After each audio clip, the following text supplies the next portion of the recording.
Hello and welcome to frankly speaking. आप दोनों का स्वागत है। आज हमारे साथ जुड़ रही हैं नवनीत राणा जी, जो आज देश भर में न सिर्फ एमपी होने के लिए पर महाराष्ट्र में मुख्यमंत्री को चुनौती देने के लिए जानी जा रही है। नवनीत राणा जी, आपका फ्रैंकली स्पीकिंग पर स्वागत है। नमस्कार। धन्यवाद। और रवि राणा जी, आप एमएलए हैं महाराष्ट्र में और हाल ही में कुछ समय में आप दोनों सुर्खियों में रहे हैं। सबसे पहले तो मैं ये पूछना चाहूँगी नवनीत राणा जी के सुर्खियों में रहने के बाद, जेल में लॉकअप में रहने के बाद आपके तेवर में कोई फ़र्क नहीं आया। आज सुबह आपने दिल्ली में हनुमान आरती की, हनुमान मंदिर जाकर आप एक पॉलिटिकल स्टेटमेंट दे रही हैं।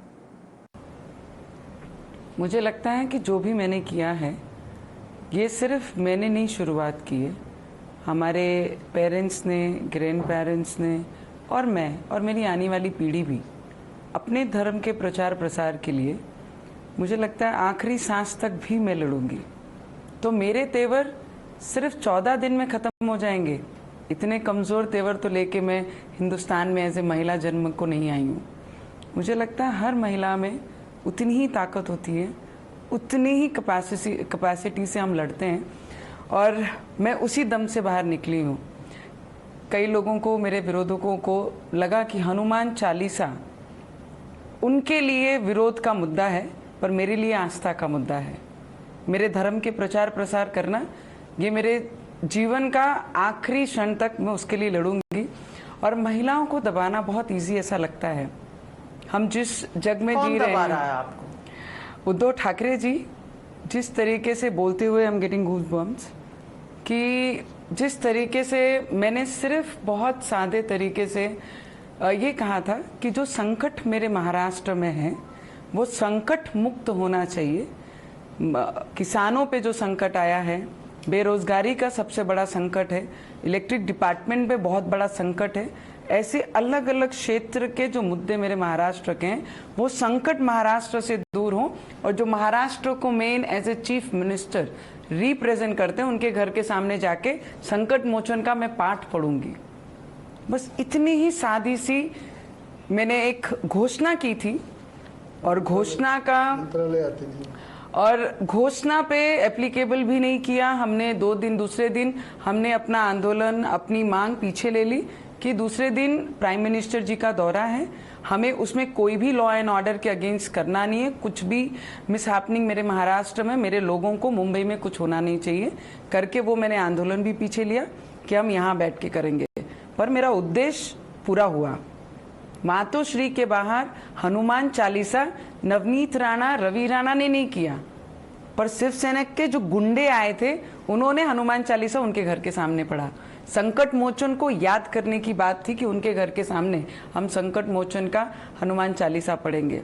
मुझे लगता है उद्धव ठाकरे जी की सोच छोटी है, वो तो सबने देख ली जिस दिन उन्होंने अपनी विचारधारा छोड़कर भाजपा के पीठ पे खंजर खोपी और कुर्सी के लालच में जाकर मुख्यमंत्री बन गए।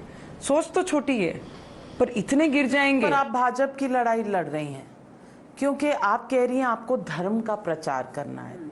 आप मेंबर ऑफ पार्लियामेंट धर्म के प्रचार करने के लिए बनी है या पॉलिटिक्स के लिए बनी है, लोगों के लिए बनी है? और जब धर्म और पॉलिटिक्स को जोड़ दिया जाता है तो ये मिश्रण जो है थोड़ा सा विस्फोटक हो सकता है।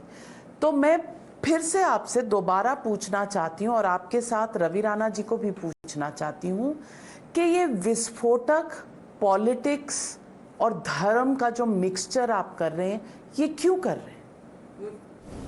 उसमें ऐसा है कि बाला साहब ठाकरे इन्होंने जो शिवसेना बनाई थी ये हिंदुत्व के संरक्षण के लिए बनाई थी। हिंदुत्व का नारा लेके शिवसेना स्थापना हुई। बाला साहब के जो विचार थे वो विचार पूरी तरह से उद्धव ठाकरे जी भूल गए। हिंदुत्व के जो विचार है वो भूल गए। जिस बाला साहब ठाकरे ने हमेशा हिंदुत्व के लिए बुलंद आवाज़ की, हिंदुत्व के लिए कोई कभी कॉम्प्रोमाइज़ नहीं किया, उसी एक महाविकास आघाड़ी के साथ सरकार बनाने के बाद जिस तरह से उद्धव ठाकरे जी ने अपनी विचारधारा बदल दी, तो कहीं ना कहीं वहीं पे हिंदुत्व का गला उन्होंने घोटा है, वहीं पे बाला साहब के विचारों की हत्या की है। और आज जिस तरह से हनुमान चालीसा हम अगर पढ़ते हैं, आज मेरे यहाँ भी हनुमान जयंती के पहले कई शिवसैनियों ने बोला था कि हमारे यहाँ आके वो हनुमान चालीसा पढ़ेंगे। हमने रेड कारपेट डाला था, शरबत की व्यवस्था की थी, बाकायदा उनका सत्कार किया था, सम्मान किया था और बोला हमारे घर में आप पढ़ो, हम भी आपके साथ पढ़ेंगे। इसको बोलते हिंदुत्व को जगाना, हिंदुत्व का रिस्पेक्ट करना। उसी तरह जब महाराष्ट्र के ऊपर इतना बड़ा संकट है, मैं वहाँ से विधायक हूँ, विधिमंडल में मैं जब काम करता हूँ तो कई महाराष्ट्र की जनता के प्रश्न लेके हम मुख्यमंत्री के पास जाते, पर पहला देश का मुख्यमंत्री ऐसा है कि जो मंत्रालय में 2-2.5 साल से आए नहीं। मुख्यमंत्री एमएलए एमपी को 2-2 साल मिलते नहीं। कोई भी महाराष्ट्र में आज उन्होंने प्रचार करते टाइम बोला था, बड़ी बड़ी सभाएं लेके किसानों के बांध पे जाके उनके आंसू पोंछेंगे, पर किसान भी बह के चले गए, बांध भी बह के चले गया, जमीन भी बह के चली गई। पर 2 साल से कोई भी डिस्ट्रिक्ट में हमारे महाराष्ट्र के मुख्यमंत्री दिखे नहीं। वो मातोश्री से सिर्फ मातोश्री पे बैठ के राजकारण करते।